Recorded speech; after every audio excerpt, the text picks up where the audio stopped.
Que caso! Que caso! Que caso este! Que caso, que caso, que caso, que caso! Que caso este! Quando Renato ouviu aquelas palavras, ele não quis acreditar. Você tá brincando, né? Você tá brincando, né? Você tá brincando. Ela não estava. Ela estava falando sério. Ela não estava brincando. Quando Renato ouviu sua querida, sua amada noiva Miriam falar para ele aquelas palavras, ele quis morrer. Não era verdade. Não poderia ser verdade. Ela estava brincando, era brincadeira, brincadeira não era. Renato, ele era noivo de Miriam. Ele amava, sabe aquele amor total. Ele amava a Miriam. Ele amava 24 horas por dia. Dormia pensando nela. Sonhava com ela. Acordava com ela no pensamento. Ele era sensacional com ela. Tudo preparado. Só faltava alugar o apartamento, a casa. Mas móveis comprados, guardados, um guarda-móveis. Tudo preparado. Faltava pouco tempo para que eles casassem. E agora, depois de 4 anos de noivado, casamento. De noivado, namoro para casamento. Depois de 4 anos,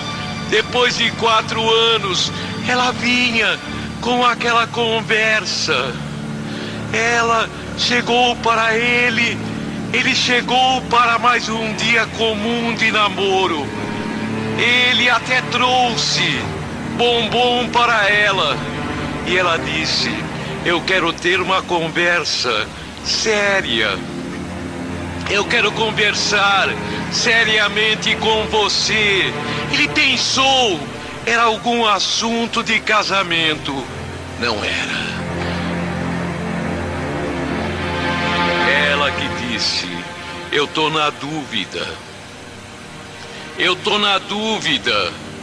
Eu não sei se quero casar. Eu estou na dúvida. Estou com medo. Eu quero um tempo. Eu quero um tempo. Um tempo pra quê? Perguntou ele. Eu quero um tempo. Eu não sei. Eu não sei se quero casar com você. Mas estava tudo preparado. Ela falou 1000 vezes que o amava. E agora ela vinha na dúvida.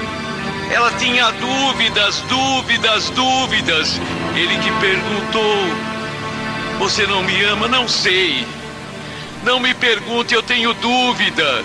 Eu não sei. Não sei se te amo, se não te amo. Mas eu sei que quero um tempo. Ele falou: não é possível, Miriam. Eu te adoro, eu venero você. Eu te adoro. Eu te venero. Eu te amo. Eu te adoro. Ela pediu: não complica. Eu quero um tempo. Quanto? Não sei. Ela até gritou. Ela que dizia: eu tô com medo. Eu estou duvidando do meu amor. Eu quero um tempo. Ele ficou arrasado, derrotado.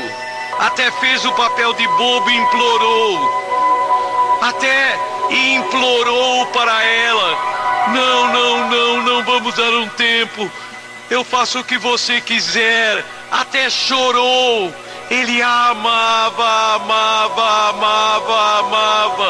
Ela queria separação. Fala que você não me ama.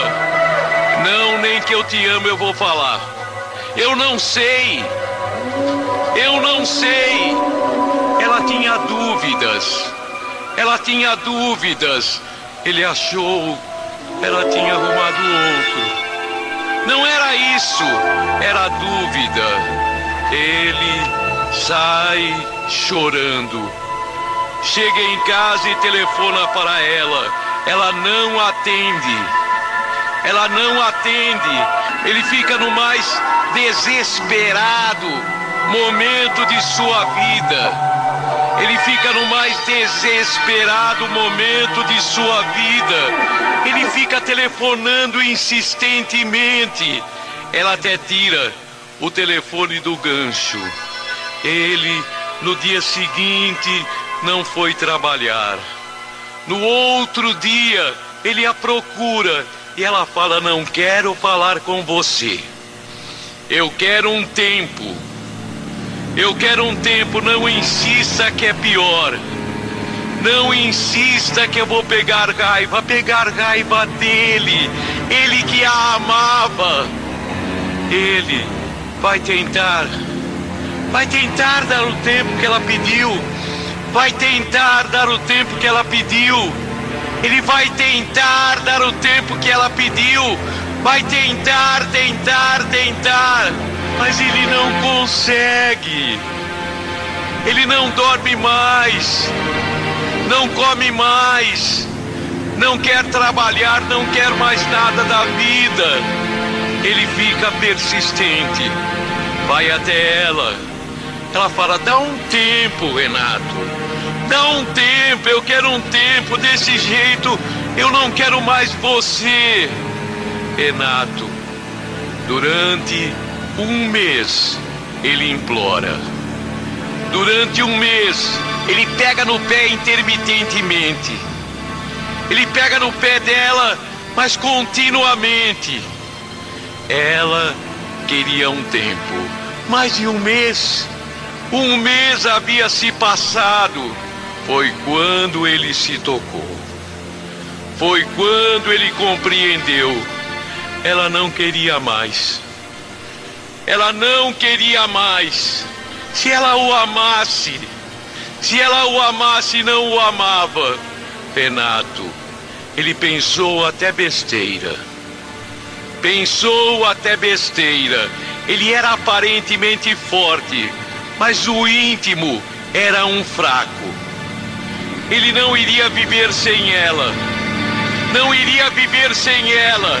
Não iria viver sem ela, não poderia viver sem ela, não, ele não conseguiria viver sem ela. 2 meses. Ao final deste tempo, ele chega e fala com ela: decida, já dei o tempo. E ela: eu quero mais tempo. Eu quero mais tempo. Era desculpa. Ele viu, era desculpa. Ele precisava tomar uma atitude na vida. E ele ia tomar. Ia esquecer. Ia esquecer Miriam. Ia esquecer Miriam. Renato, ele iria esquecer Miriam. E para esquecer um amor, um novo amor. Só um novo amor faz com que a gente esqueça um velho amor. Mas como? Como esquecer Miriam? Como esquecer Miriam? Não dava. Dava sim. Ele era homem. Ele fez mais uma tentativa e ela nem o recebeu. Ela não quis falar com ele. Foi neste dia que ele saiu. Foi neste dia que decididamente ele foi num barzinho. Ele foi sair, espairecer. Foi quando ele conheceu Selma. Selma era uma menina. Tinha 16 anos. Ele ofereceu uma bebida e ela disse: sou de menor. Quero um suco. Ele tomou uma cerveja, ela tomou um suco naquele barzinho lanchonete. barzinho, lanchonete. Foi assim que começou. Foi assim que começou o esquecimento. Mas ele não esquecia Miriam. Ele saiu com Selma, 16 anos, Selma. 16 anos, Selma. Novinha, menor de idade.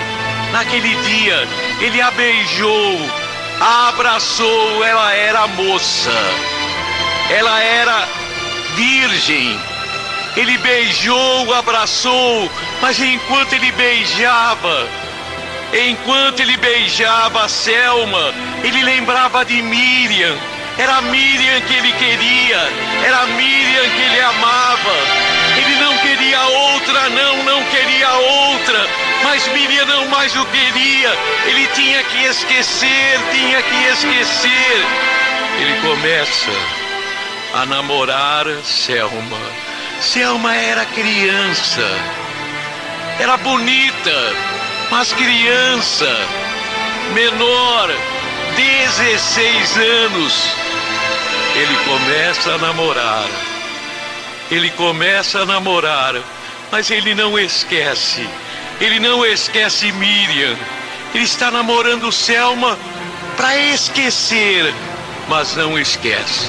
Renato estava namorando Selma, mas não gostava de Selma. Não é que ele não gostava, ele não amava. Ele amava Miriam, mas Miriam não o queria mais. Ele insistia com Miriam. Miriam nem mais atender seu telefone, nem mais atender seus telefonemas. Ela não atendia o seu telefone. Quando ele telefonava, ela falava: não quero falar, eu quero um tempo. Enquanto isto, para esquecer, ele estava namorando Selma, 16 anos. 16, menina, adolescente. Ele 28 anos. Só que ele vai namorando Selma, Selma vai gostando dele, ele não esquece Miriam, mas vai ficando longe. A possibilidade de voltar com Miriam vai ficando cada vez mais longínqua, cada vez mais distante. Ele não quer conhecer a família de Selma, não. Ele a leva, a deixa na esquina, ele a leva com seu automóvel, a deixa na esquina.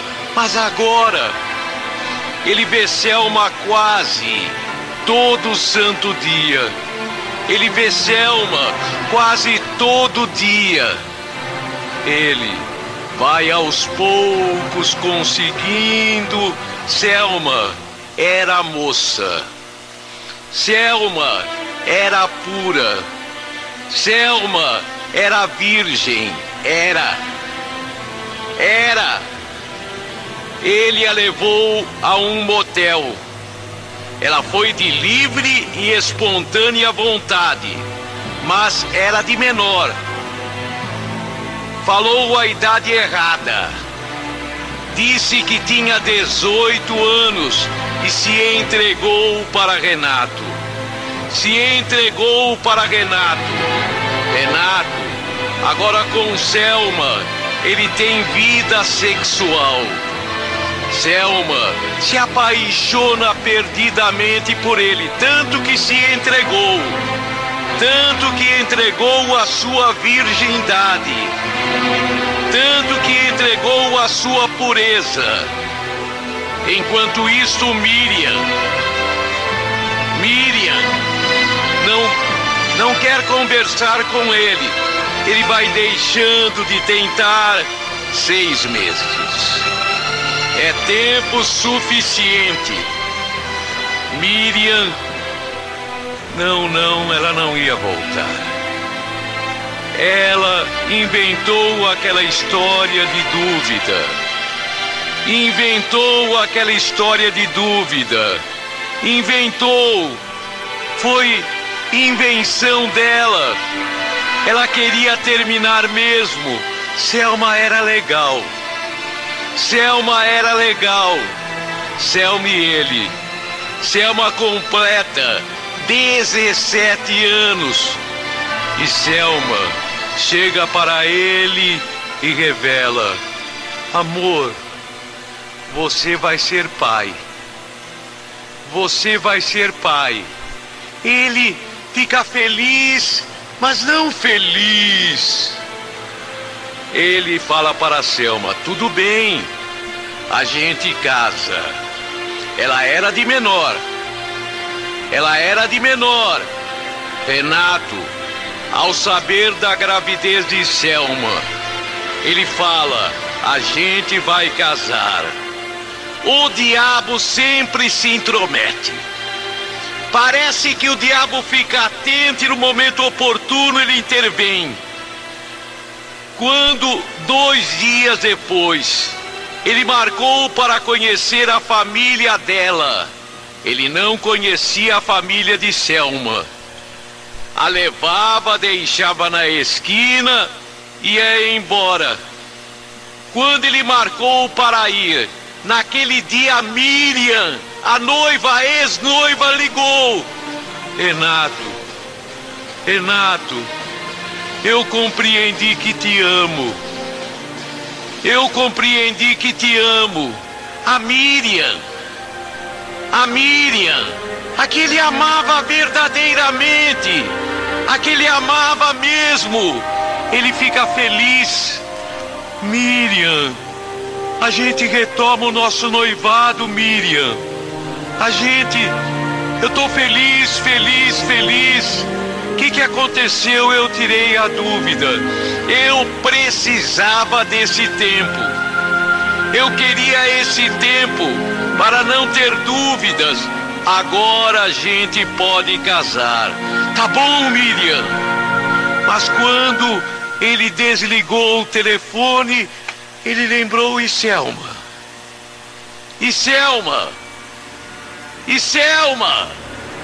Selma estava grávida.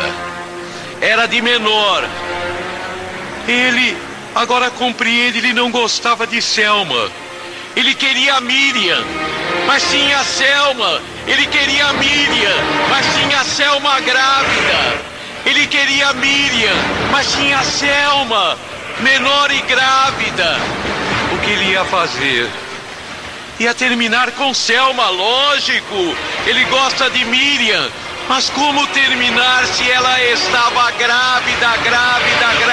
Se ela estava à espera de um filho dele. Ele, naquele dia, ele fala com Selma: Selma, eu acho melhor você tirar essa criança. Selma fica escandalizada. Selma fica revoltada. Tirar esta criança? Justo hoje que você vai falar com minha família? Eu não vou falar com tua família. Eu não vou falar com tua família.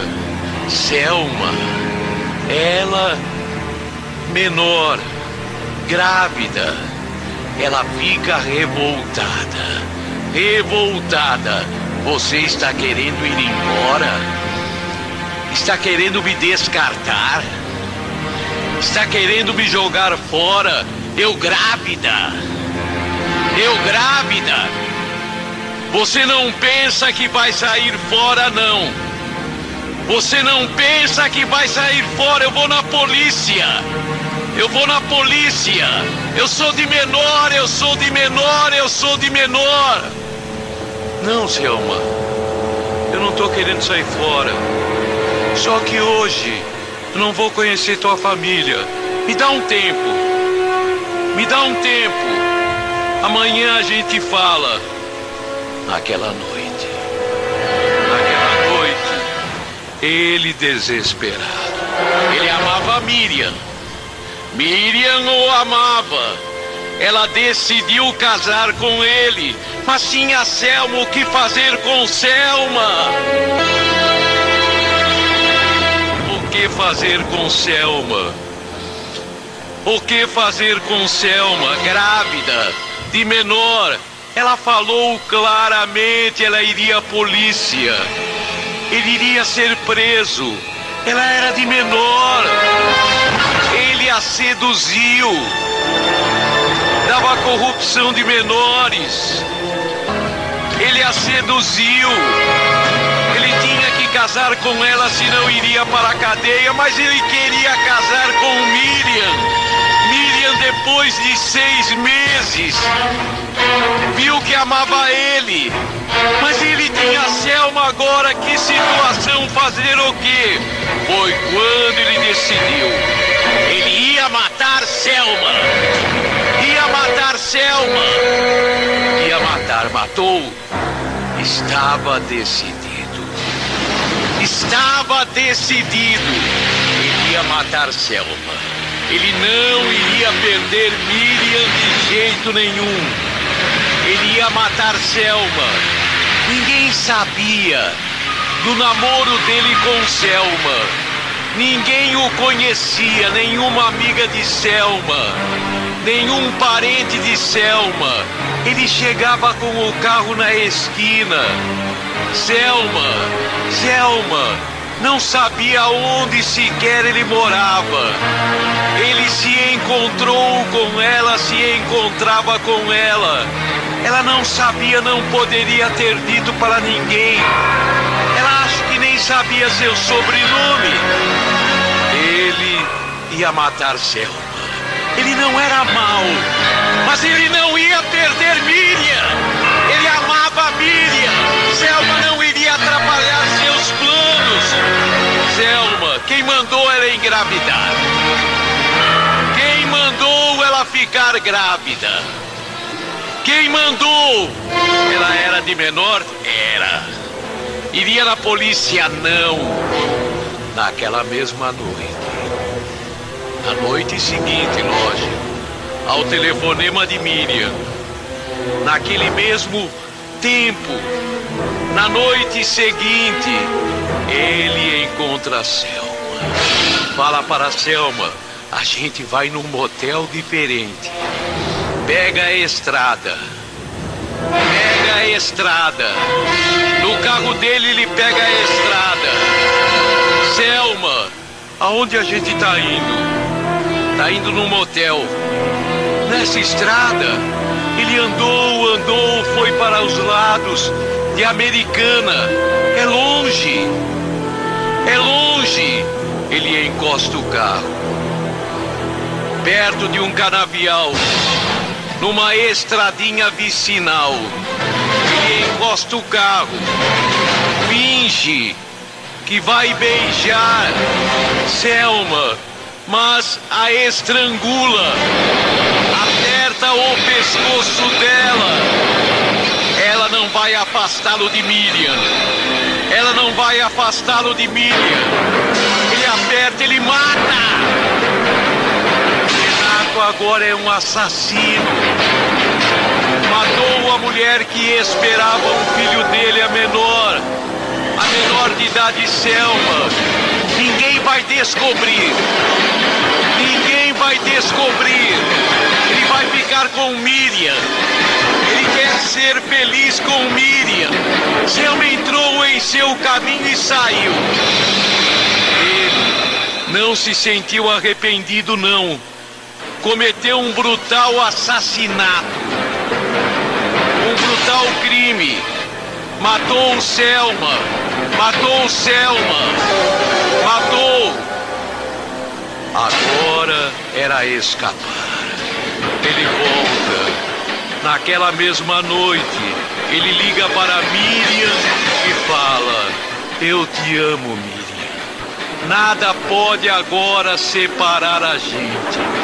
Nada vai poder separar o nosso amor. Você compreendeu que você me ama. Eu sempre te amei. Ninguém, Miriam, evidentemente não entendeu por que ele falava daquela maneira, por que ele falava daquele jeito, por que ele falava daquela maneira. Ele matou Selma. Selma, no dia seguinte, foi encontrada morta. Sem documentos, sem identidade, a família dela deu queixa de desaparecimento. Só um mês depois, se ligou o desaparecimento de Selma ao corpo daquela moça encontrada em Americana. Só um mês depois, a família de Selma procura a polícia, faz o reconhecimento fotográfico. Selma foi enterrada como desconhecida indigente. Selma enterrada em Americana como indigente, desconhecida. A família procura. A família que fala deve ter sido namorado dela. Deve ter sido namorado dela. Mas quem era o namorado dela? Enquanto isto, feliz, sem nenhum arrependimento, Renato estava a mil com Miriam. Foi quando a revelação se fez. A mãe dela, a mãe de Selma, que era uma mulher preocupada com a filha, tinha anotado a placa do automóvel que ia sempre levar Selma. A mãe, um dia, preocupada porque o namorado não parava na porta da casa dela, ficou à espreita na esquina e anotou a placa. Pela placa, a polícia chegou com facilidade em Renato. Renato foi preso quando estava com Miriam. Renato não negou, não. Como vocês descobriram? Como vocês chegaram a mim? A placa de seu automóvel foi anotada. Ele confessou.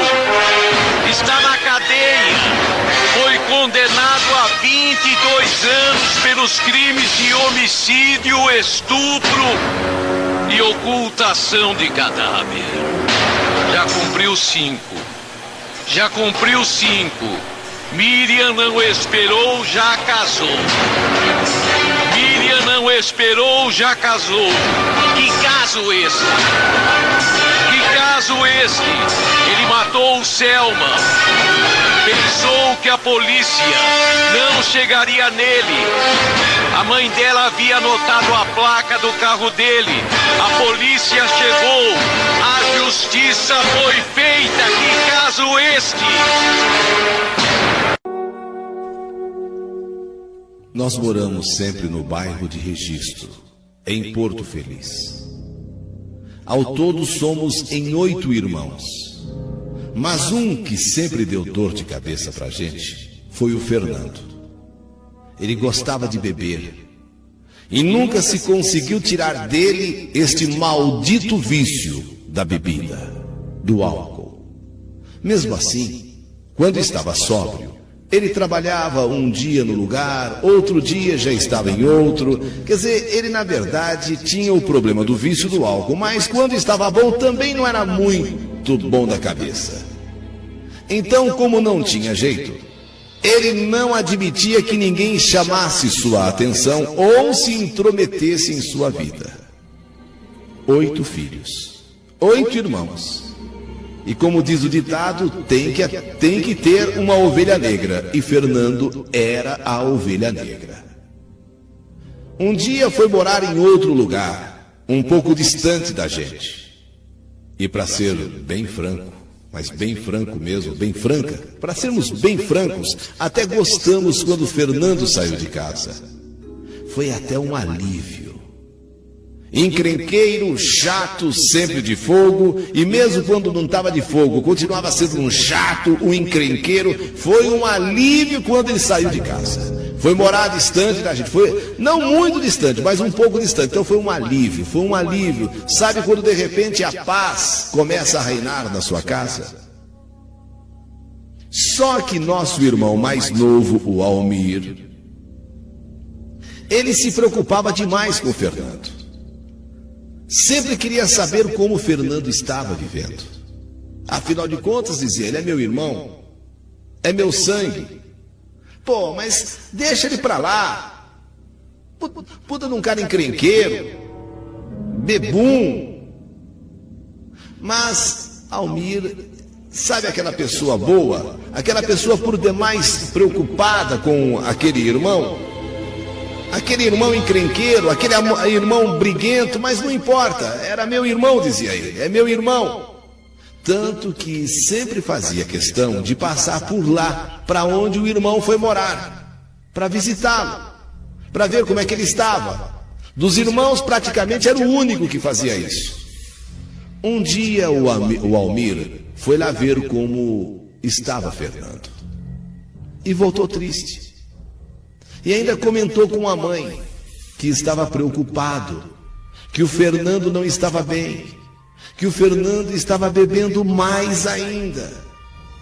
Mãe, vamos trazer o Fernando para passar um tempo aqui com a gente. Meus outros irmãos já disseram, para com isso, Almir, para com isso. Se ele está mal é porque quer. Ninguém obriga ele a beber. Bebe de sem vergonha. Bebe porque realmente não tem vergonha na cara. Mas sabe aquela coisa? O único dos irmãos que realmente se preocupava com Fernando. Fernando, como eu disse, era uma peste, era uma ovelha negra da família. Mas Almir tinha que se preocupar com ele. E conversando com minha mãe, mesmo com os meus irmãos aborrecidos, Almir pediu para a mamãe. Falou que ele ia cuidar do irmão. Quem sabe em casa, recebendo o carinho dele, da mãe, talvez desta vez Fernando pudesse endireitar, porque lá onde ele estava morando, ele estava muito mal. Mas muito mal mesmo. Meus irmãos já ficaram preocupados, porque a encrenca ia voltar outra vez. Chegaram até dizer, Almir, então por que você não vai morar lá? Já que você acha que cuidando dele e tal, ele pode melhorar, por que você não vai morar lá com ele então? Mas também não era bem assim. Na verdade, o Almir queria trazer o irmão para dentro da família outra vez, e até porque teria ali a mamãe. Mamãe foi a primeira em concordar. Mãe, sempre mãe. E no mês de janeiro de 93, lá foi Almir buscar o irmão. Nos primeiros três dias, realmente Fernando se comportou maravilhosamente bem. Mas se comportou de tal modo que parecia que a família era o que estava faltando para ele. Nesta mudança dele, nesta saída dele de casa, agora com o Almir trazendo ele de volta, até os irmãos ficaram bobos. Porque todo mundo já esperava, já no primeiro minuto dele, uma encrenca. Primeiro dia, segundo dia, que maravilha, mas que beleza. 3 dias espetacular, 3 dias sensacional. Realmente era isso que estava faltando para ele, voltar para a família, voltar para o seio de casa, para a mamãe, para os demais irmãos. E Almir estava de parabéns. Almir, o único dos irmãos que realmente se preocupava com este irmão encrenqueiro, ele estava de parabéns. Conseguiu convencer a mamãe, traz Fernando para casa, e Fernando, que diferença, da água para o vinho. Quem diria? 3 dias maravilhosos. Ficou numa boa. 3 dias depois, ele saiu, encontrou amigos, e bebeu a primeira cachaça, e bebeu a segunda, e bebeu a terceira. quarta, quinta, sexta, sabe? Bebeu tudo que podia beber. Mamãe já ficou nervosa. 3 dias, ótimo. 3 dias maravilhosos com o Fernando de volta em casa. Mas, no final desse terceiro dia, aquilo que realmente era a desgraça, ele fez: beber. Meus irmãos bravos. E começaram a cair matando em cima de Almir. Até então, todo mundo achava que Almir tinha razão em ter trazido o irmão para casa. Afinal de contas, parece que tínhamos salvo uma alma do purgatório. Mas 3 dias depois, com ele, Fernando, voltando a beber, todo mundo caiu matando em cima de Almir. Tá vendo? Tá vendo? Tá vendo? Esse não tem mais jeito. Vai ser assim até morrer. Você devia ter deixado ele lá. Devia ter deixado ele lá. Bêbado 24 horas de novo. Só sai encrenca com esse sujeito. 3 dias bom, mas agora segure o inferno. Segure a desgraça que vai ser a partir de agora. O Almir, muito aborrecido, sentiu o peso que o irmão não tinha jeito mesmo. Então prometeu aos demais que ia falar com ele, fazer entender que o Fernando não podia continuar assim. Afinal, ele estava tão mal onde morava, tanto que ele trouxe. Agora, 3 dias depois, já entra nessa outra vez? Mas mesmo falando, conversando, não adiantava nada. Era Fernando sair e já ia para o bar, e bebe a primeira, e bebe a segunda, e bebe a terceira. No dia 22 de janeiro, que o Almir vem voltando do trabalho, esse nosso irmão bom, encontra o Fernando bebendo, encontra o Fernando já de fogo, e se estranhando com um outro homem no bar. Aí o Almir entrou ali, pegou Fernando pelo braço. Pô, Fernando, você estava morando tão mal lá, Fernando. Deu o que fazer para convencer os nossos irmãos. A própria mamãe ficou tão contente com a sua volta, esperançosa. E você, Fernando. E veio trazendo o Fernando para casa e falando para ele: pô, Fernando, para com isso. Você vê, já estava bebendo de novo, já está bêbado outra vez, já estava encrencando com o cara lá no bar. Quer dizer, dá um pouco de paz para nossa mãe, dá um pouco de paz para a família. Pô, você estava tão mal onde você morava, te trouxe, e com a esperança de que resolvesse o teu problema. 3 dias você ficou bom, depois de lá para cá, virou tudo outra vez como era antes. Só que chegando, o Fernando do bar até em casa só ficou ouvindo, e o Almir trazendo ele, e só ouvindo. Mas chegando em casa, Fernando ficou bravo. Olha, você quer saber de uma coisa? Eu ia quebrar a cara lá do sujeito. Por que você tinha de se meter? Eu não admito. Ô, Fernando, calma. Pô, eu tirei você lá do bar, você estava armando uma encrenca lá com o rapaz, sabe? Você tem que parar com você. Parar você de falar: eu não admito, sou mais velho, você não faça mais isso. Eu ia quebrar a cara do sujeito. Eu ia arrebentar a cara do sujeito e você me tirou de lá. Nunca mais faça isso. Eu não admito porque eu sou mais velho que você. Tá bom, Fernando, tá bom, Fernando, tá bom. Você está bêbado e olha, quer saber de uma coisa? Você ia apanhar feio do cara lá. Vai dormir. Quando você acordar, você já esqueceu. O quê? Quem tá bêbado? Quem é que tá bêbado? Ô, Fernando, quem tá bêbado? É você que tá bêbado. Você ia apanhar lá do cara lá, feito um cachorro sem dono. Eu te livrei de uma. Além do mais, eu te trouxe de volta pra casa, não foi pra continuar bebendo. Não fala assim comigo. Não fala assim comigo. Quer dizer, a briga que ia ser lá no bar, agora passou a ser entre ele e o Almir. O Almir, vendo que o irmão está bêbado e exaltado, e sabendo que o irmão é realmente, sabe, de briga, de encrenca, então ele diz: Fernando, tá bom, tá legal. olha, você não está bêbado e eu não vou mais me intrometer em nenhuma encrenca sua. Então agora você vai dormir, vai dormir. Amanhã, quando você acordar, já esqueceu tudo. No que disse isso, meu irmão Fernando virou um soco no rosto de Almir, mas deu um murro mas assim, na cara de Almir, que meu irmão até se desequilibrou. Tamanha a violência do soco que levou. Aí os dois bateram boca feio. Porém, Almir não revidou. Bateram boca feio, porém Almir não revidou. A agressão não foi, vamos dizer assim, agredida. Só falou, mas meu irmão, que poderia ter dado uma surra no Fernando, porque o Fernando estava bêbado, ele só bateu boca, mas não falou nada. Mamãe entrou no meio, pediu para o Almir deixar ele de lado e pronto. Deixa filho, o Fernando está muito ruim, deixa para lá, deixa o Fernando descansar, fica você em paz. Mãe, olha, sinceramente eu estou até arrependido, mãe. A gente quer fazer o bem e olha aí, estava lá, sabe onde morava lá? Na pior. Todo mundo foi contra, trouxe esse cara para cá.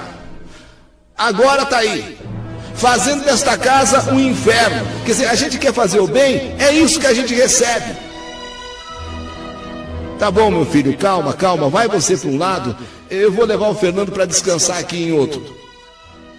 Cada um então foi para o seu canto, conforme mamãe queria. O Almir então resolveu se deitar ali no sofá da sala. Só que vira e mexe, Fernando passava por ele. Não se mete comigo mais, hein? Não se mete comigo mais não, hein? Senão eu te mato. O Almir não ligava. A mãe falava: Fernando, vai lá pro teu quarto, vai lá, se tranca lá no quarto. Almir, por outro lado, não respondia, fazia de conta que não era com ele e até começou a fingir que estava dormindo. Dali a pouco passava Fernando outra vez. E você, hein? E você? Não se mete comigo mais. Não me chama de bêbado. Senão eu te mato, viu? Eu te mato. E passava. E o Almir ali no sofá, fazendo de conta que estava dormindo. Fazendo de conta que está, sabe, já no sono. Esperando que o fogo passasse de Fernando. E que Fernando procurasse o canto dele para dormir. Mas isso não aconteceu. Por incrível que pareça, todo mundo dormiu. Até mesmo o Almir, que estava no sofá, acabou dormindo. Só que quem deveria dormir de verdade, porque estava com a cara cheia, era o Fernando, esse não dormiu. Todos dormiram, menos Fernando. Já bem tarde da noite, Ana, a caçula, se levantou porque estava com sede e foi até a cozinha. Acendeu a luz e dá de cara com Fernando sentado sozinho na cadeira na cozinha ali no escuro. A menina se assustou. E ele já foi dizendo: olha aqui, ó, não faz barulho, não acorda ninguém porque eu tô aqui para matar o Almir. Se você acordar alguém, eu mato você também. Cala essa boca. A pobrezinha da nossa irmã caçula, Ana, morrendo de medo do irmão mais velho, tomou a água e voltou para o quarto correndo de medo. E ficou lá no quarto tremendo e não conseguiu dormir de novo. Não se passou, ou nem 5 minutos se passaram, que se ouve um gemido forte. Um barulho que vinha ali da sala. Ela, Aninha, que não conseguiu dormir depois que bebeu a água daquele susto que levou na cozinha, quando se ouviu aquele gemido, ela foi a primeira a gritar: Mãe, eu acho que o Fernando matou o Almir. Acordou a casa inteira. acordou todo mundo, porque pelo gemido que se ouviu, pelo barulho que se escutou e pelo que ela tinha ouvido lá na cozinha o Fernando falar, ela gritou: mãe, mãe, eu acho que o Fernando matou o Almir. Então corre todo mundo, levanta todo mundo, vamos para a sala. E não queríamos acreditar naquilo. Almir, que tinha deitado no sofá e fingindo que estava dormindo, acabou dormindo mesmo. Fernando, que uma hora ou outra passava dizendo: não se mete comigo, hein, que eu vou te matar, acabava de fazer uma loucura. Fernando, com uma mão de pilão, sabe aquela de socar pilão? Socando a cabeça de Almir. Almir já todo ensanguentado no sofá. Para com isso, meu filho! Para com isso, pelo amor de Deus! Escuta sua mãe! Para com isso! Você está matando seu irmão! Não faz isso! Você enlouqueceu, Fernando! Aí aquela loucura dentro de casa, meus outros irmãos foram para cima de Fernando, porrada, soco, pontapé. A mãe não sabia quem acudir primeiro, um ali no sofá todo ensanguentado, e Fernando sendo socado pelos outros irmãos, que também ia acabar matando ele de tanto bater nele. A mãe, aos gritos: pare com isso, já chega! Esse aqui no sofá quase morrendo e vocês matando o outro. Para com isso, pelo amor de Deus! Pelo amor de Deus! Para com isso! De fato, não fosse mamãe, matariam Fernando de tanto bater, porque o que bateram não foi brincadeira. E devido aos gritos de mamãe, pessoas vizinhas vieram. E só assim, Almir, ali no sofá, todo ensanguentado, pôde ser levado ao hospital mais próximo. E de lá, removido para Unicamp, em Campinas, onde permaneceu 8 dias em coma. A mãe foi para casa de parentes em Campinas, para que pudesse ficar ao lado desse filho, o Almir. O médico foi franco para com a mamãe. Falou que dificilmente Almir ia escapar. Mas ele saiu do coma e com um mês que estava internado, conseguia falar. Ele até me perguntou quanto tempo estava ali. Eu o enganei dizendo que só fazia 5 dias. Na verdade, já fazia um mês. No dia 25 de fevereiro, deram alta e pôde retornar para casa. Mas ele sentia muita falta de ar e toda hora era correndo com ele para o hospital. O responsável por aquilo, Fernando. Fernando, que ele foi lá, trouxe ele de volta para casa. Fernando, que todo mundo foi contra, ele sumiu. Ninguém deu queixa. A mãe não deixou registrar ocorrência. Afinal, tudo que ela queria era que Almir ficasse bom de novo. Dia 10 de março, Almir acorda muito ruim, se queixando de muita dor de cabeça e falta de ar. Em casa só estava a mamãe, minha irmã grávida. Então chamaram uma ambulância e no caminho do hospital, Almir segurou na mão de mamãe, tentou apertar a mão dela, mas foi amolecendo. E na própria ambulância, antes mesmo de chegar no hospital, Almir faleceu. Quanta tristeza no coração de todos nós. Mamãe se desesperou tanto. Ela tinha tanta certeza que esse filho ia viver.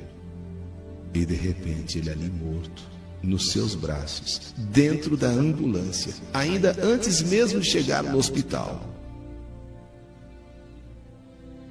Pelos outros irmãos, jamais Fernando voltaria para casa. Jamais. Que ele bebesse até morrer, que ele se danasse. Era um encrenqueiro, era um verdadeiro chato, era um provocador, era um criador de brigas. Que ele que se danasse. Foi embora de casa, foi tarde e se vire. Mas esse Almir, o único que era mais assim chegado, se preocupava com ele. E vendo o irmão indo cada vez mais para pior, trouxe ele para casa de volta. Convenceu mamãe e os outros irmãos tiveram de aceitar. Só que foi nas mãos deste irmão que ele, ao ir tentando salvar, acabou sendo assassinado.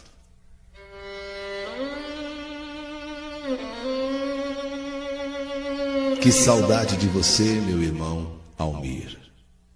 Que saudade todos nós sentimos de você. Menina da roça, eu era. Minhas canelas fininhas. Quando a pessoa lembra dessa época comigo, fala: nossa! Ô Cida, eu lembro que você tinha canela fininha, Cida. Eu tinha as canelas finas. Eu era apenas uma menina que vivia na roça. Chegando aos meus 13 anos, as canelas fininhas. Até que o pessoal da fazenda e da minha família me considerava esperta. E eu vou usar aqui uma expressão que eu nunca mais ouvi ninguém usá-la em minha vida. A minha avó Cícera, ela me chamava de Ladina. Vocês vão entender até o final da minha carta por quê. A minha avó Cícera, ela me chamava de Ladina, o que quer dizer inteligente. Fica até um desafio. Será que alguém mais que está ouvindo a minha carta já ouviu ou conheceu essa expressão, Ladina? Para minha avó Cícera, eu era a Ladina. Eu era a Ladina. Então, eu acabava sendo a escolhida para fazer aquelas compras no armazém do senhor Policarpo. Eu dominava algumas letras, então do meu jeito, eu fazia umas anotações e trazia tudo que o pessoal da fazenda me pedia, sem me esquecer de absolutamente nada. O pessoal ficava tão contente comigo que acabava me dando até alguma coisinha em forma de pagamento. Para fazer compra aqui, a melhor é a Cida, menina Ladina. Não esquece de nada. Foi com esse objetivo que eu saí naquela tarde quente do fim de outono. Eu tinha ido até a vila fazer as tais compras, montada no amendoim. Quem era o amendoim? Um burro pardo. A cor dele era da casca do amendoim. Daí o nome dele, amendoim, que a nossa gente usava na lida de casa e do curral. Mas eu não iria sozinha.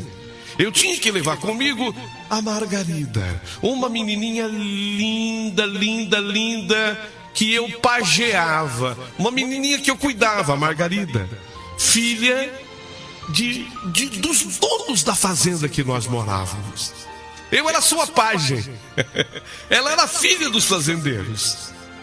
E eu tomava conta dessa menina, a Margarida. Ela tinha 7 aninhos, mas continuava miúda, depois de ter nascido miudinha, com os cabelos cor de espiga de milho escorridos. Ela era obediente e adorava quando eu a montava no amendoim, e em seguida eu montava atrás e saíamos para algum passeio. E as compras então na vila eram o melhor dos passeios. Então fomos nesse dia sobre o passo macio do amendoim. Depois de uns 40 minutos de estrada, porque a gente ia bem devagarzinho, eu avistei a vila, com a igreja pintada de branco, a rua de frente e o armazém mais adiante. Mulheres postas à janela nos olhavam de longe. A distância foi encurtando. Passamos pelas mulheres, pelas crianças que brincavam à frente das casas e nos olhavam de perto com os olhinhos de curiosidade. Margarida tirou a lista de compras e me entregou, cumprindo um ritual que ela gostava de fazer. Embora ela ainda não soubesse ler, ela tinha 7 anos naquele tempo. Embora ela ainda não soubesse ler, imaginava o conteúdo: Tó Cida, É pra tu não esquecer de nada. Eu ria, aquela menina era uma gracinha. Com certa dificuldade, eu mesma ia lendo a lista e pedindo as mercadorias pro seu Policarpo. Conforme eu lia, eu pedia para Margarida riscar com o lápis, que era fornecido pelo seu Policarpo mesmo, depois de ele tirar atrás da orelha. A Margarida pegava o lápis e ia riscando o que eu mandava ela riscar. O povo da vila, alguns conhecidos de nome, perguntava pela nossa gente, saudando-nos ali.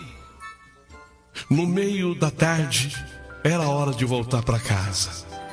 Vínhamos agora num passo muito mais lento, muito mais devagar do que na ida. Porque eu já vou explicar. Depois, subíamos com passos lentos e pensativos a estradinha que corta o Morro das Pedras. De lá, atirava-se a vista ao longe, espraiando-a com uma sensação deliciosa de ver a paisagem. Nossa, que lugar bonito. Via-se as montanhas acinzentadas, as bandas de Minas Gerais, os vales, plantações cercando casas, a mata que esconde o ribeirão, que depois some de vista, lá para as bandas das carrancas. O céu, à medida que íamos andando, ia juntando uma cor cinzenta por baixo do azul, carreando umas nuvens na parte mais baixa. Vindo de frente, o vento sacudia o capim à beira da estrada, levantando uma folha ali, outra folha acolá. Margarida, a menininha que eu cuidava de 7 aninhos, ela vinha enganchada com as perninhas atrás do saco de compras, segurando a crina do amendoim. E eu na frente puxava os dois. Aí a explicação porque a volta era mais lenta. Sim, é verdade, na volta eu vinha a pé, porque no meu lugar ia o saco de estopa com as compras feitas. Então eu vinha puxando a rédea do amendoim. Mas nessa tarde eu queria saber de que lado viria a chuva que começou a formar. O dia ia morrendo sem acordo de cordialidade. Às vezes eu vigiava a Margarida, que fechava os seus olhinhos com vontade de dormir, embalada pela marcha compassada do burrinho amendoim. As pernas nos levavam na direção que os olhos antes haviam espraiado a vista, retendo e recolhendo a paisagem colorida. As maritacas barulhentas, maritacas, vieram com os seus bandos e pousaram em cima daquela árvore. Era o quê? Uma paineira. Faziam festa as maritacas. Fogo pagou. Estavam ouvindo? Fogo pagou. Os sanhaços se juntavam a elas naquela algazarra. O dia não terminara, mas naquele momento sentíamos o caminho livre, sem surpresa. Eu já estava assim, com fome, pensando na janta. A promessa do jantar à beira do fogão a lenha, com aquele arrozinho, aquele feijão, aquele pedacinho de linguiça. Iam colocar toicinho no feijão, porque eu estava levando toicinho. Depois me ensinaram que era toucinho, mas era toicinho naquela época. A boca chegou a encher d'água. Não tardou que chegássemos ao alto, e aí foi que a nossa vista deu com a chuva bem lá no fundo, querendo subir o morro na nossa direção. Correndo na frente dela vinha uma brisa fresca e atrás um vento que de longe açoitava e entortava os pingos de banda e levantava a copa dos arbustos. E ficamos por alguns segundos pensando no que nós iríamos fazer antes que a chuva nos pegasse de chofre e lavasse a nossa farinha e a nossa alma? Ali, naquele momento, eu senti o começo de uma umidade trazida no vento bater no rosto. A distância, o que teríamos de percorrer até a casa, gastaria certa do sol descambar-se atrás do morro, deixando a noite levantar o seu lençol de negrume bordado de estrelas. Certo era que logo mais viria a lua cheia, alumiando a estrada, mas carecia de arranjar primeiro um esconderijo, onde pudesse esperar até que a chuva bandeasse para os lados da vila e fosse embora. E uma ideia acocorou-se na minha cabeça e ficou espiando, esperando decisão. Foi então que avistamos a gruta do paredão, num paredão de pedras, e resolvemos rumar para lá. Vamos para a gruta, vamos para a gruta. Antes que o aguaceiro começasse, iria esvaziar aquele céu que estava pesado d'água. O caminho era um pouco íngreme, uma subida, passando por uns pés de Maria Preta, indo reto até o paredão. Com dificuldade, o amendoim, ele foi crescendo no caminhar. Parecia até que ele adivinhava de onde vinha a chuva. Amendoim, esperto. Chegamos juntos com ele na gruta, a gruta à nossa frente. À medida que nós adentramos, bateu um cheiro de carniça. Sabe, um cheiro assim de carniça subiu as nossas narinas, e até o amendoim empacou na entrada da gruta, não querendo ir adiante. Vimos lá dentro uns pedaços de ossos estraçalhados, mas como a gruta era grande, capaz de dar guarida a muitos animais e gente, ficamos aliviados para esperar com descanso. Mas aquele cheiro de carniça velha começou a incomodar nossas narinas. E foi aí que eu tive a ideia de acender um fogo para rebater. Eu peguei assim um pouquinho de lenha, quem sabe com a lenha queimada, e o aquecer, né? Um pouco as mãos, os pés, porque mudou o tempo com aquela chuva, começava a esfriar. Menina da roça carrega consigo tudo que se pode imaginar. O embornal, contendo as suas utilidades, como canivete eu tinha, caixa de fósforo eu tinha, estilingue eu tinha. Minutos depois, e uma dúzia de galhos secos recolhidos, a chama alumiou as paredes de pedra da gruta. Enquanto a lenha crepitava no devagar dos minutos, a caverna ainda avançava numa parte escondida e escura, de onde parecia que vinha o cheiro mais forte daquela carniça. Foi ali que a gente ficou.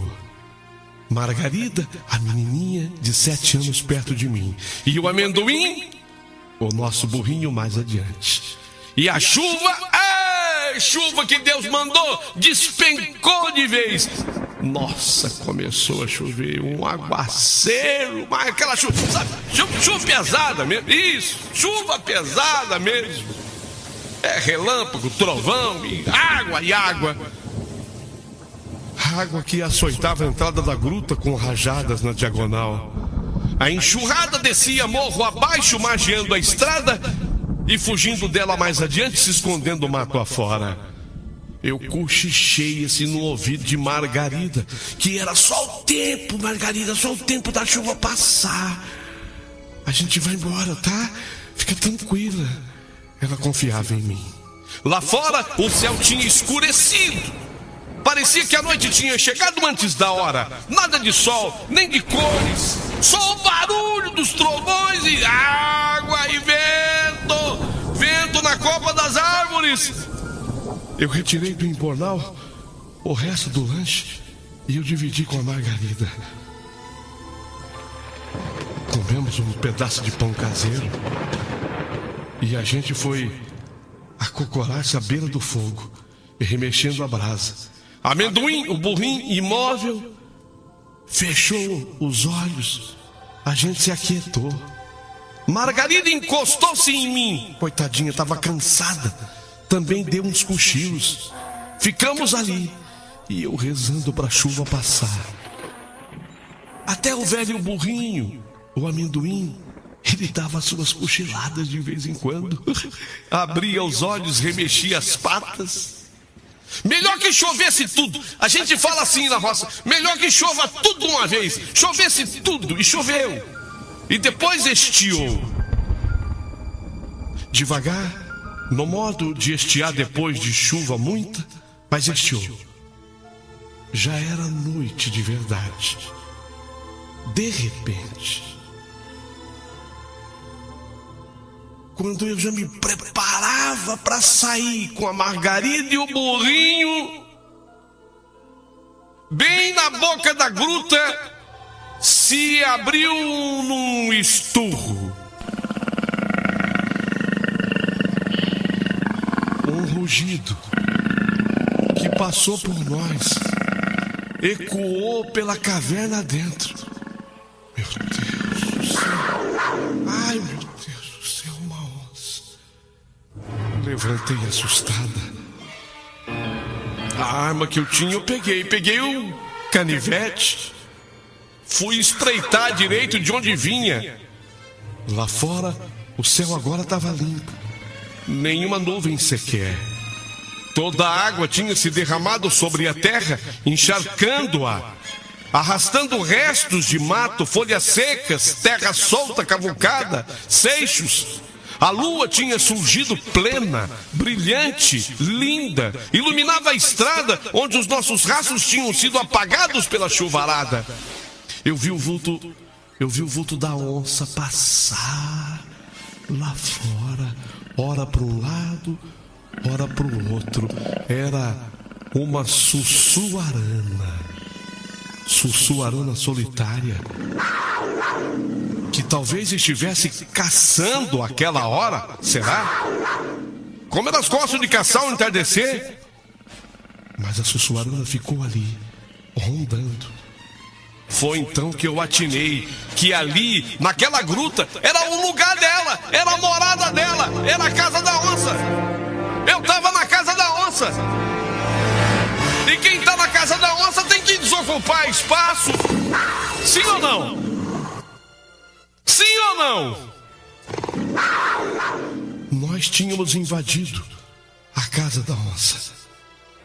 Por sorte, não havia sinal de cria da onça ou nenhum outro companheiro por perto. Mais uma vez, a vi, alternando os passos, e agora a sussuarana olhava para nós. Ora avançando arrastada, ora recuando ligeira, à luz da lua. Naquela luz da lua, o pelo dela era bege, rosado. Os olhos brilhavam, instigados pela luz prata que vinha do céu infindo. A cauda felpuda balançava sob inquietação de um lado para o outro. Ela era grande, o corpo dela era grande, quase a minha altura, sem contar a cauda. Margarida, a menininha que estava comigo, que eu cuido, de 7 anos, estremeceu. Amendoim empinou as orelhas, movendo-as na direção da entrada da gruta. E eu fiz um sinal de psiu para Margarida. Não chore, mantenha-se em silêncio. Psiu, psiu, psiu.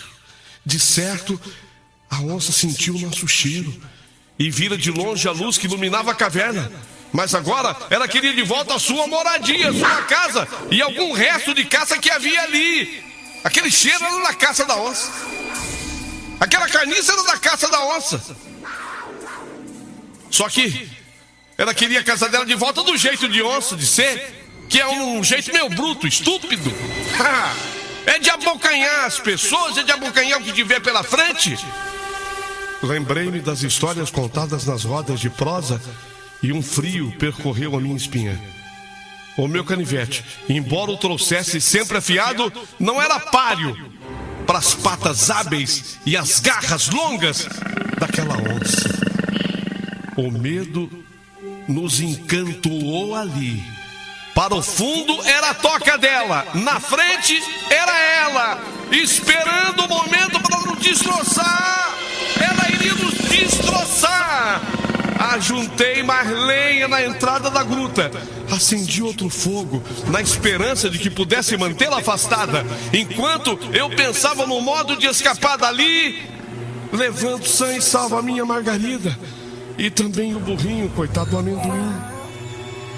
A onça pressentiu o nosso medo. A onça pressentiu o nosso medo. Ficou lá, subindo num galho, passando em frente, rugindo e vigiando a nossa cara. Os minutos demoravam a passar e eu sabia que o fogo não ia durar a noite inteira. Aquela hora, a onça queria sua casa e ela precisava entrar. Arrastei a Margarida por uma parte mais alta. Assim, subi com a Margarida, com o que eu pudesse para nos proteger. Ficamos à espreita. Os olhinhos fundos da Margarida sobre as sobrancelhas erguidas. Sei lá quanto tempo se passou. Meia hora, 40 minutos, quase uma hora. Quanto mais eu pelejava para assentar uma ideia, mais as minhas pernas bambeavam. Amendoim era burro, mas de burro ele não tinha era nada. Ele se inquietava, pressentindo o perigo, e nem sinal de vida, além de nós e da onça sussurrando ameaçadora, mas ninguém. A lua, sim, a lua, mas muito alta no céu, iluminava ainda mais. O cheiro que antes nos incomodava na gruta, agora já nem sentíamos mais. Vinha uma aragem fresca e úmida lá de fora. De repente ela, a onça, veio vindo abaixada na nossa direção. De repente, a onça, ela veio vindo abaixada em nossa direção, pisando de leve. O capim parou de frente à entrada da gruta, pronta para saltar sobre nós. Amanda, a Margarida se agarrou a mim e eu pensei em quem que a onça pularia primeiro, se em nós ou se no amendoim. Deus que me perdoe, mas na hora eu pensei, Deus, bem que ela podia escolher o amendoim, né? Tem mais carne. Lei da sobrevivência. Mas de súbito, quando a onça se preparava para atacar, escutamos um estampido de espingarda. 1 tiro, 2 tiros, 3 tiros.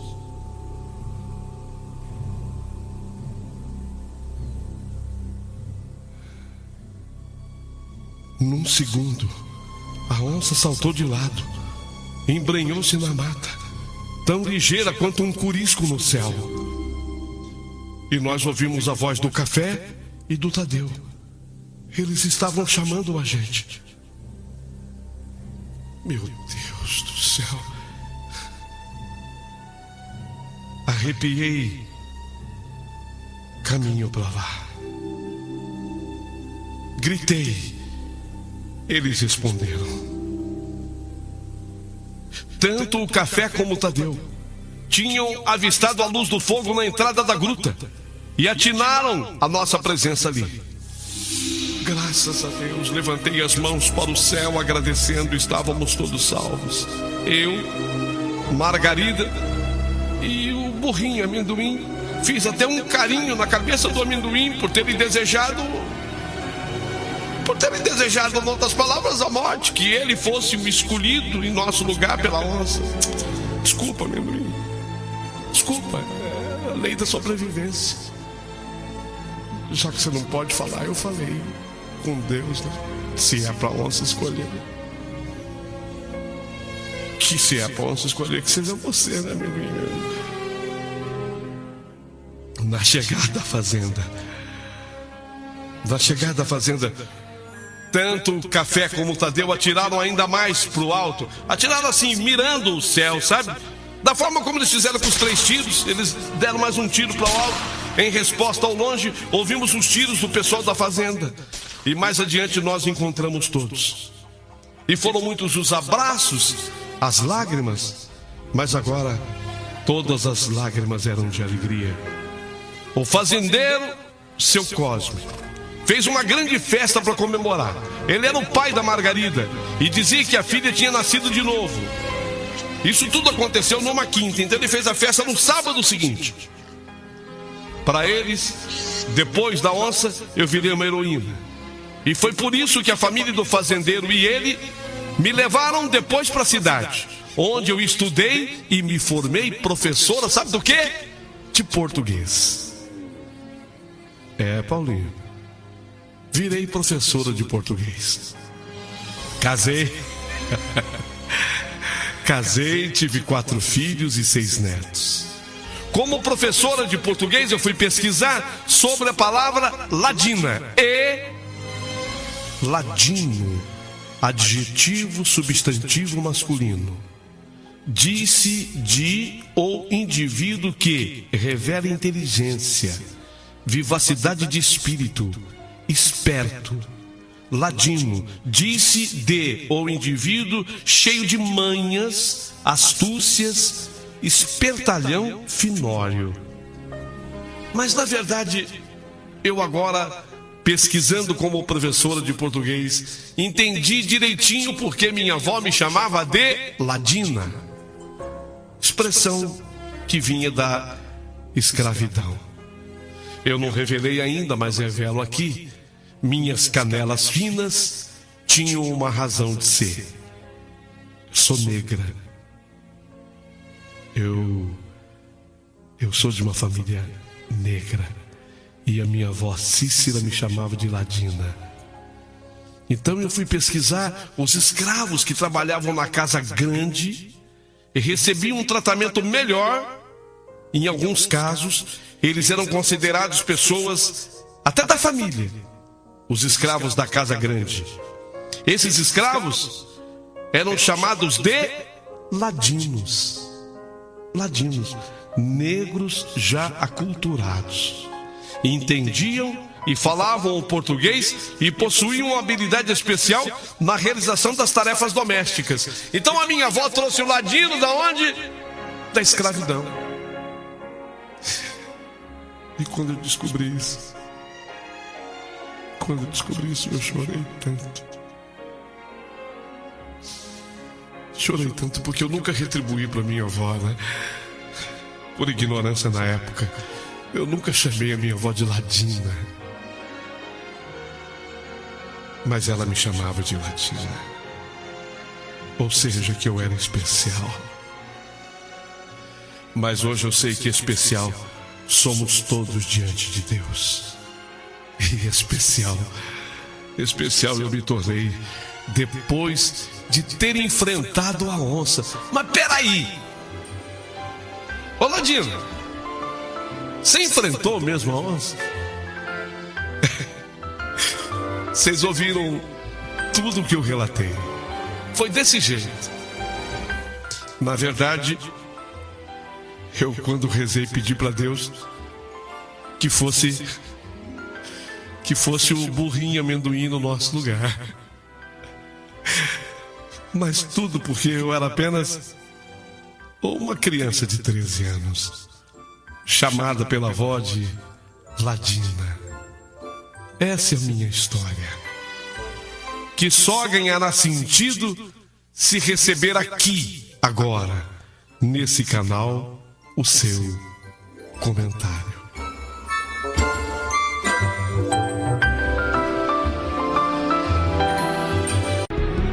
Querido amigo Jeremias Neto, ninguém apostava no Márcio.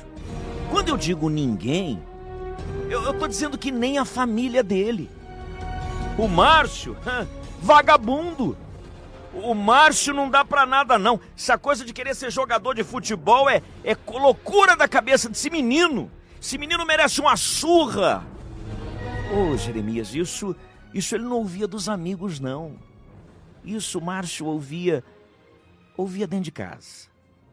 E essas palavras vinham muitas vezes da sua mãe, muitas vezes essas palavras vinham do seu pai, dos seus irmãos, O Márcio é isso, o Márcio é aquilo. Poxa vida, não tem valor nenhum. Um menino que sonhava ser jogador de futebol. Dia desses até vi uma notícia de um menino no Rio de Janeiro que voltava de um treino. Eu acho que era o time do Vasco ou coisa do tipo. E fora alvejado pela polícia que o confundiu como traficante. Mas a realidade do nosso país é dura, sabe? O pobre, aquele que não tem muita chance e muitas oportunidades na vida, ou ele vai querer ser um cantor ou jogador de futebol. E quem é que não sonha ser um Neymar nessa vida? Quem é que não sonha em ser um jogador famoso? Desses que a gente vê na TV, andando de carrão, sempre com uma mulher muito bonita, tiracolo, morando numa mansão dessas de novela. O Márcio era só esse garoto. Mas a família não botava fé. Então, quando eu o conheço, eu conheço um Márcio já de 15 para 16 anos com uma baixa autoestima.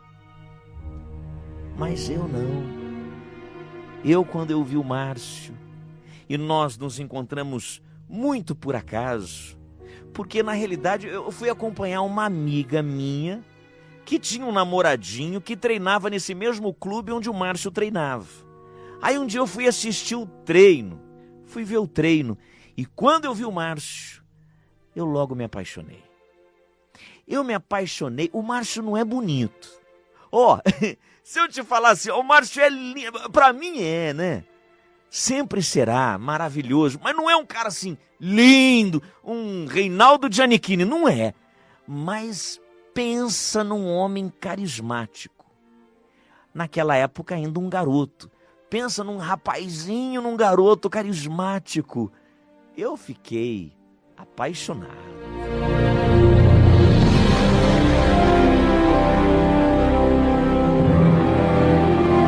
Fiquei tão apaixonada que logo pedi para que o namoradinho da minha amiga nos apresentasse. E assim ela o fez e ele o fez. E naquele mesmo dia conversamos muito. E tínhamos muitas coisas em comum, entre as quais as dificuldades com as famílias, eu do meu lado com a minha. Porque se o Márcio do lado de lá não tinha o apoio do pai e da mãe, do lado de cá eu, Maria, também não tinha o apoio dos meus pais, muito menos dos meus irmãos. Maria não vai dar em nada, hein? Maria só quer saber de namorar, Maria só quer saber de rua. Mãe, a Maria não quer ajudar nem a lavar a louça, mãe. Você acha que essa menina vai dar pra alguma coisa? Não se mete, menina, comigo. Era assim lá em casa. Então eu desabafava de um lado falando dos males da minha família. E o Márcio falava das dificuldades que enfrentava com a família dele. Isso nos uniu e muito. Porque quando você vem de um lugar, quando você nasce num berço muito pobre, a tua realidade é bem diferente. Jeremias, eu fui saber o que era andar de carro, eu já tinha mais de 12, 13 anos. Eu não sei, por exemplo, andar de bicicleta, porque eu nunca tive. Por exemplo, eu nunca pude frequentar um clube, uma piscina olímpica. Eu também não sei nadar, porque eu nunca tive acesso a isso. E aí eu conheço o Márcio e eu acho que tudo isso apressou o nosso relacionamento. Olha, por favor, eu não estou usando isso como justificativa, não. Mas quando eu engravidei por pura desinformação. Não que eu não soubesse o que estava fazendo, mas eu não tinha quem me aconselhasse. Eu não tinha quem me ajudasse. Quem chegasse em mim e dissesse, olha, isso não é certo, a mulher tem que ser assim, a mulher tem que se comportar dessa maneira. Eu não tinha, da minha família, eu tinha os tapas que eu recebia quase que semanalmente. Então, quando eu engravidei, se eu era tida como a ovelha negra da família, aí então fiquei taxada de vez. Meu pai nos obrigou ao casamento. E eu me casei, menina de tudo. Eu contava 16 anos. O Márcio nem maior de idade era. A época era outra. mas mesmo assim, ele foi muito homem para nos assumir. Mesmo trabalhando como servente de pedreiro e ganhando talvez menos do que um salário mínimo, e com muito sacrifício montamos a nossa casinha e fomos à luta. De um lado, eu como empregada doméstica e ele como servente de pedreiro. Então você imagina daí a nossa renda e as dificuldades que enfrentaríamos dali em diante. Até que nasceu o nosso, ou melhor, a nossa primeira filha. A Márcia, nome que eu escolhi em homenagem ao pai, ao Márcio. E eu era grande incentivadora, porque mesmo trabalhando como servente de pedreiro, sabendo de suas obrigações como pai, ele ainda sonhava em ser um grande jogador de futebol. E por que não?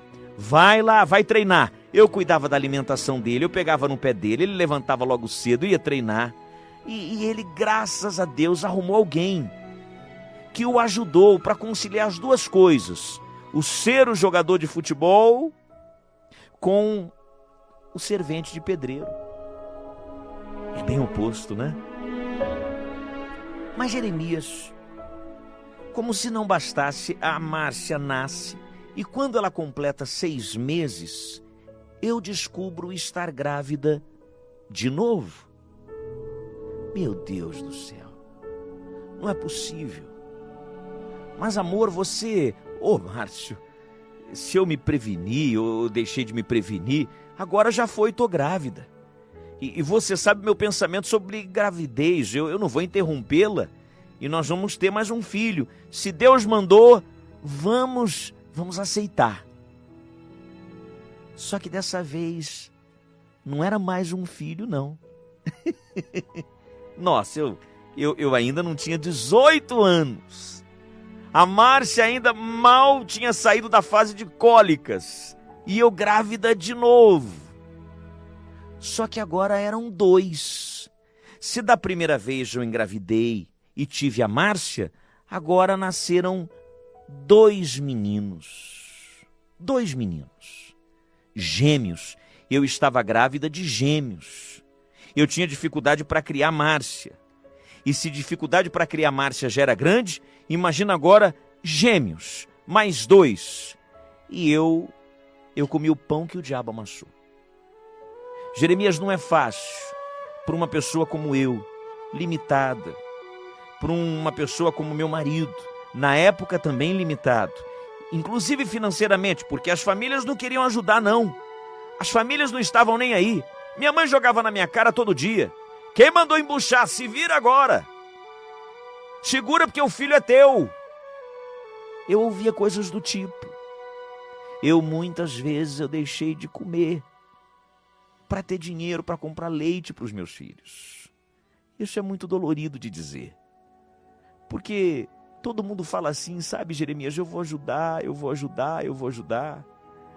Mas na hora do vamos ver, na hora da ajuda, na hora que você precisa do dinheiro, na hora que você precisa de um pacote de fraldas, na hora que você precisa de uma lata de leite, pouquíssimos são aqueles que nos socorrem. E eu travei essa batalha. Eu também não podia me ausentar muito. Quer dizer, eu não podia trabalhar, porque ou eu iria trabalhar, ou iria cuidar dos meus filhos. De vez em quando vinha um ou outro para me ajudar, mas nem sempre eu tinha esse apoio, essa ajuda. Então o Márcio chega para mim e diz assim: amor, faz o seguinte, priorize os nossos filhos, cuide dos nossos filhos, não precisa trabalhar, eu vou dobrar o turno. Sabe, eu estou no emprego, eu vou arrumar mais um, porque arrumando mais um emprego, sabe, eu dou conta, com muito sacrifício.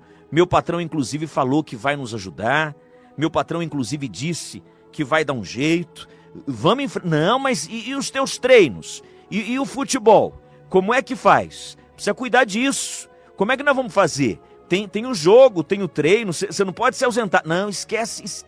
Isso é sonho, Maria. Isso é sonho. Vamos acordar para a realidade. Não, mas você tem aquele teste ainda em São Paulo, na Portuguesa. Você esqueceu? Você precisa estar preparado. É sonho, mas o sonho pode virar realidade. Jeremias teve um momento que nem o Márcio acreditava no sonho dele. Mas eu acreditava por ele. Eu sabia que ia dar certo. Algo dentro de mim dizia, não desista. Algo dentro de mim dizia, continue. E eu não deixava não, embora o desânimo de vez em quando batesse, até em mim inclusive. Foi aí que a minha história toda muda num piscar de olhos.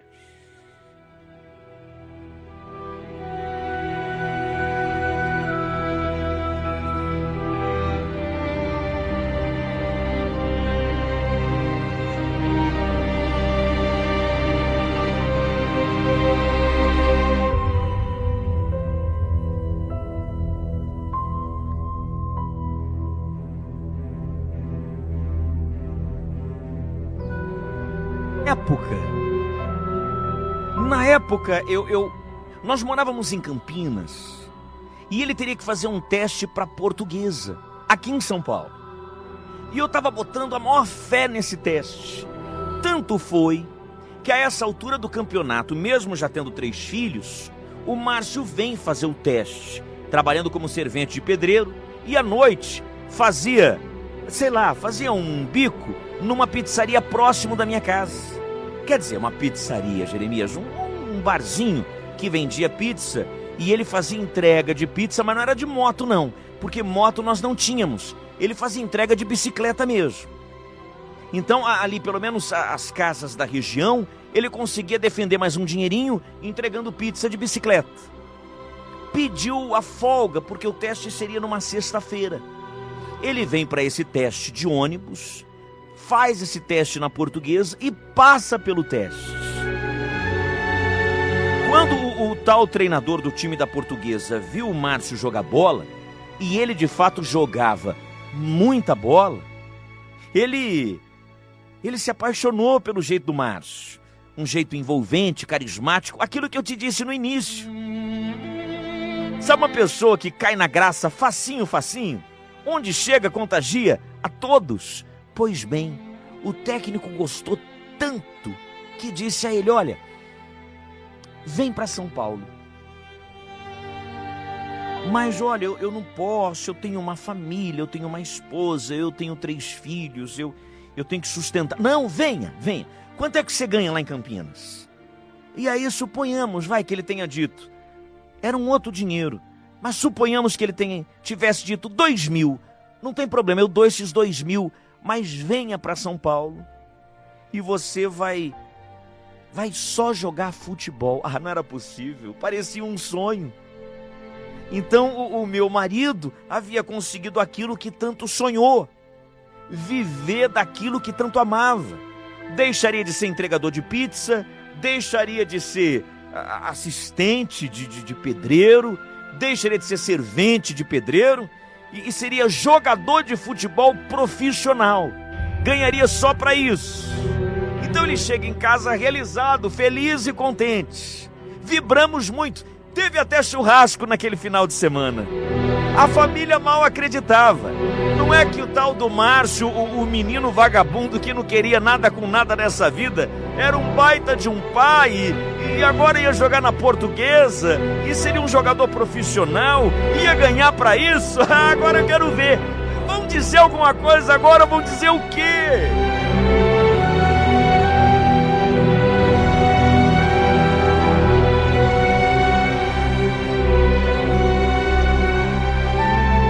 Qual era o combinado?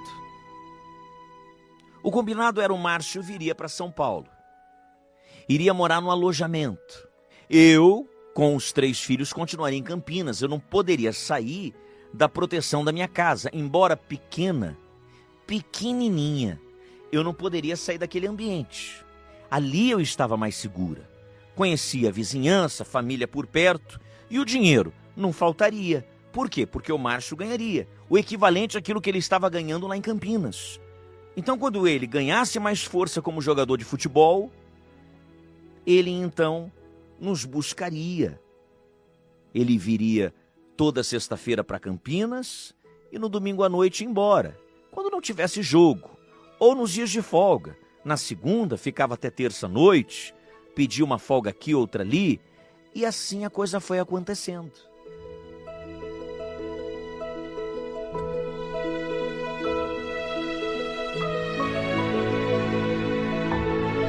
E eu incentivando muito.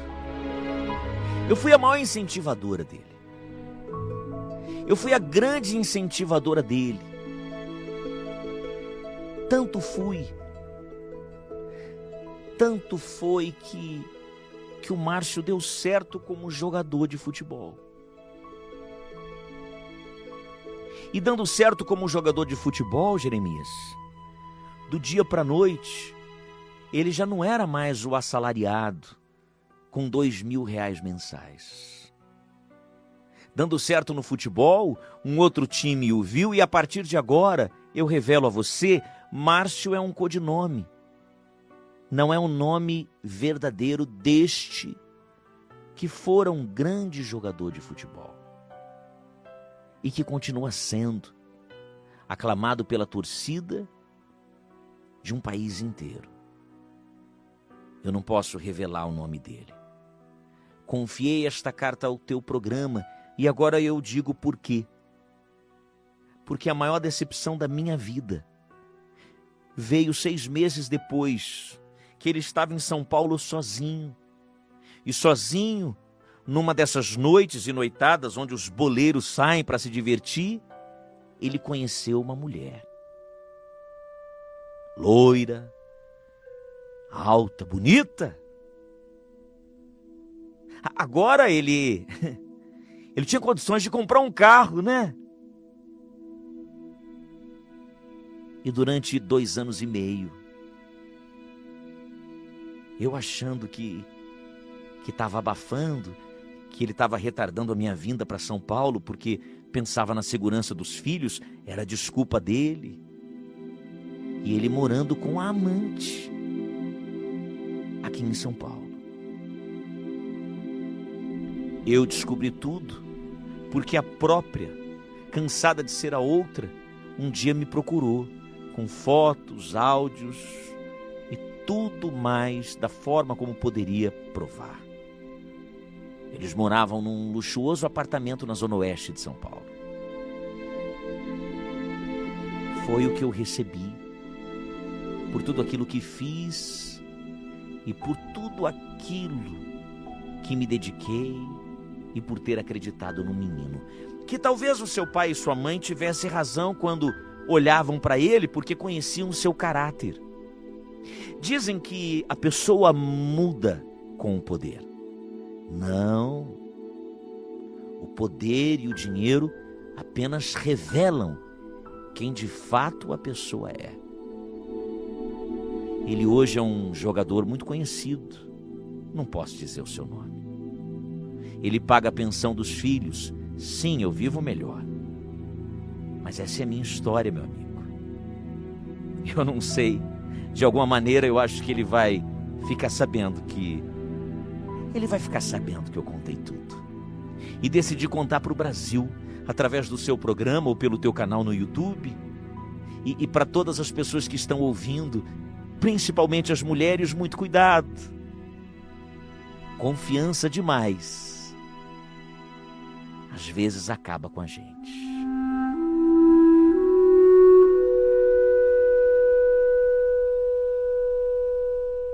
Que história, não? Que desabafo. Maria, que também está usando um pseudônimo. Espero, de alguma forma, ter contado a história como você queria. E tenho certeza que Deus há de retribuir a você, porque a Bíblia é muito sábia quando diz: tudo aquilo que a gente semear, nós vamos colher. E não tenha dúvidas de que o teu ex-marido vai colher aquilo que plantou. Obrigado. Então, eu pedi que a minha sogra, na verdade, minha ex-sogra, me deixasse ver o meu filho. Porém, mais uma vez, como já tinha acontecido outras vezes, ela fazia jogo duro. Paulinho tá dormindo. Volta outro dia. Mas, dona Lúcia, semana passada, a senhora já não me deixou ver o Paulinho. Agora, de novo, eu quero ver meu filho. Eu tô com saudade dele. Vá pra casa, Beto. Já não falei que ele tá dormindo? Deixa o menino descansar. Vai embora. Vai.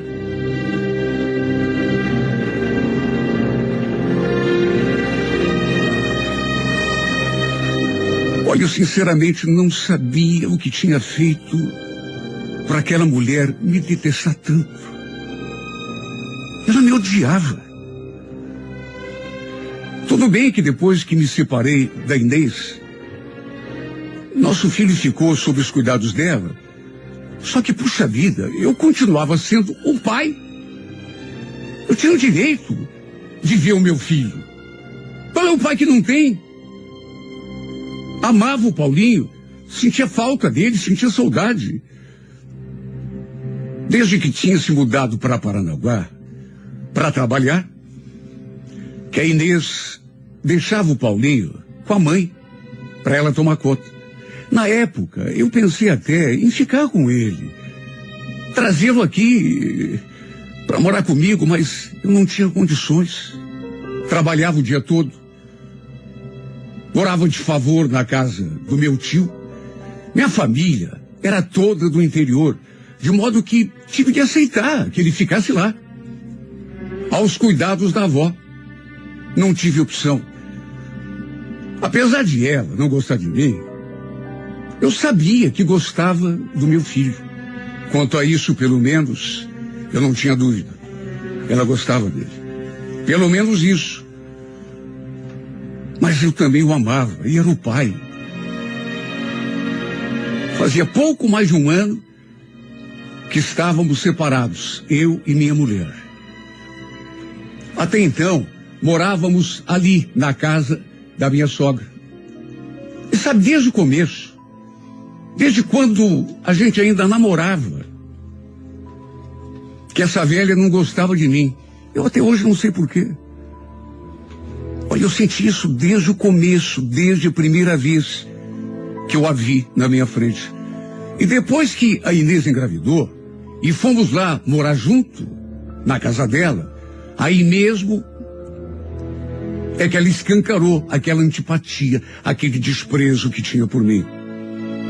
Tudo que eu fazia dentro daquela casa era motivo para discussão. Olha, eu sempre me senti um intruso ali, por conta do jeito como ela me tratava. Mas como não tinha condições de bancar uma casa só pra gente, eu fui aguentando do jeito que dava.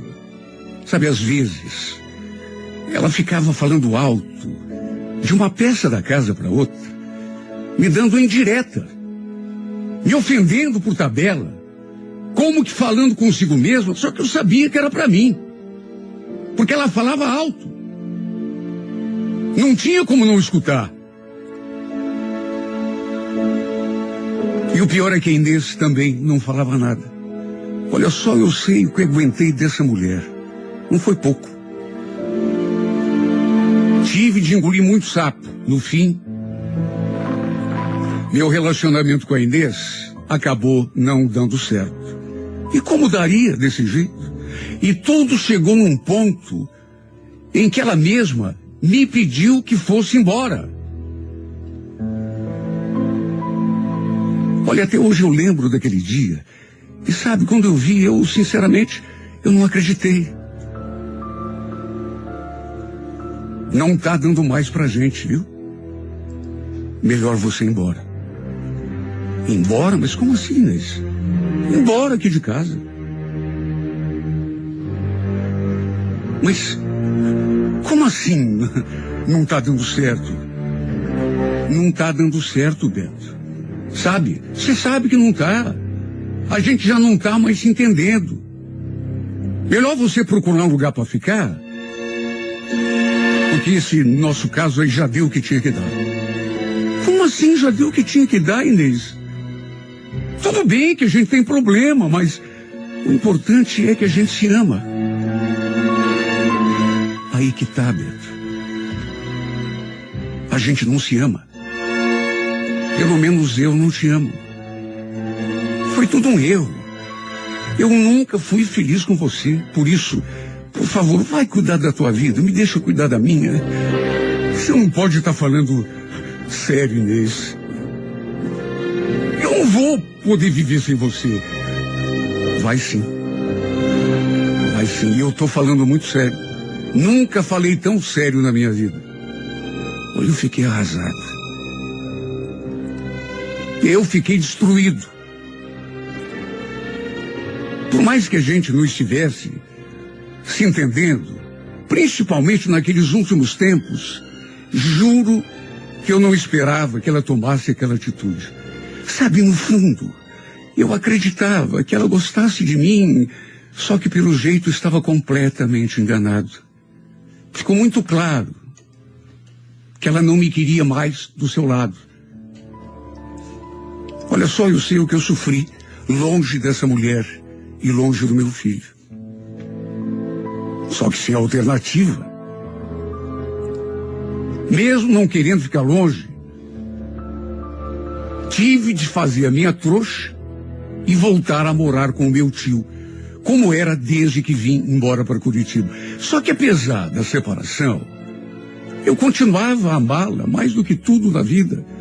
Não me conformava. E nunca perdi a esperança de um dia tê-la de volta para mim. Ela e o nosso filho. Mas a verdade é que o tempo foi passando e fomos nos distanciando mais e mais a cada dia. Como a saudade do meu filho me atormentava. Como a saudade dos dois judiava de mim. Olha, tinha noites que eu chorava. Custava pegar no sono, lembrando que há tão pouco tempo atrás eu tinha minha mulher ali comigo na cama e a companhia do meu filho. Olha, meu peito chegava a doer quando eu pensava nos dois. As pessoinhas mais preciosas da minha vida. Até que através de uma conhecida, eu soube que a Inês tinha conseguido um emprego em Paranaguá e ido embora para lá. Deixando o nosso filho aos cuidados da mãe dela, minha sogra. O que naturalmente me deixou ainda mais arrasado. Sim, porque se sabendo que ele estava aqui perto, embora não estivéssemos juntos, já era doído. Imagine agora, tão longe de mim, em outra cidade. Até que algum tempo depois, eu acabei me aproximando da prima dela. Era através da Simone que eu tinha notícias da Inês e do Paulinho também, já que a sua família morava no mesmo terreno da dona Lúcia. A Simone era uma garota assim muito bacana, vivia me dando conselhos, até porque sabia do quanto eu gostava da Inês. Calhou da gente se aproximar num dia em que a minha sogra não me deixou ver o Paulinho. E a Simone, que morava na casa dos fundos, acabou assistindo tudo, viu a cena e saiu lá fora para tentar me consolar. Olha, foi a primeira vez que a gente conversou. E sabe, a partir dali, a gente foi se tornando assim mais próximos. Um dia, ela perguntou se eu ainda falava com a Inês. Respondi que não tinha nem mais o número do celular da Inês, já que ela tinha trocado o chip. E a Simone então me fez aquela pergunta: mas você ainda sente alguma coisa por ela? Olha, Simone, eu queria muito dizer que não, viu? Mas se eu dissesse que não, estaria mentindo. Eu sou apaixonado por essa mulher. Não consigo esquecer dela um segundo sequer. Eu sei que ela não me quer, mas é que a gente não manda no coração.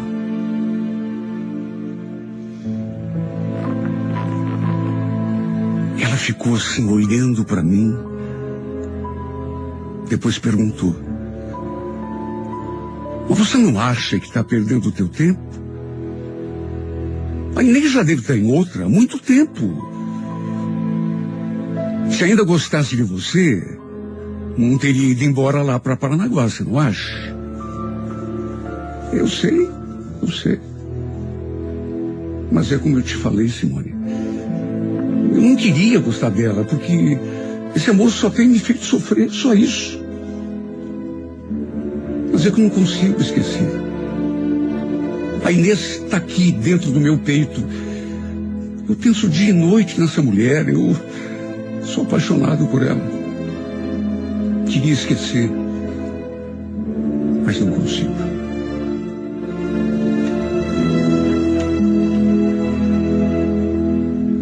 Foi aí que a Simone fez um comentário assim que... Sabe, na hora eu não entendi. É, você tem razão. No coração não se manda. Sei muito bem como é isso. O fato é que volta e meia a gente se encontrava ali para conversar. E sabe, me fazia tão bem conversar com a Simone desde o primeiro dia. Que essa menina se mostrou tão boa comigo, tão amiga, sempre me dando tanta força, sempre tinha uma palavra de conforto, de consolo para me falar. Ela vivia dizendo que eu devia seguir com a minha vida. Esquecer a Inês, encontrar outra pessoa que me fizesse feliz. E quando eu respondia que ainda gostava da minha ex-mulher, ela repetia aquilo. A Inês não tá nem aí para você, Beto. Aliás, se você quer saber, ela não tá nem aí para ninguém. Você precisa dar uma chance a si mesmo. Tenho certeza de que tem alguém nesse mundo querendo te fazer feliz. Talvez até mais perto do que você imagina.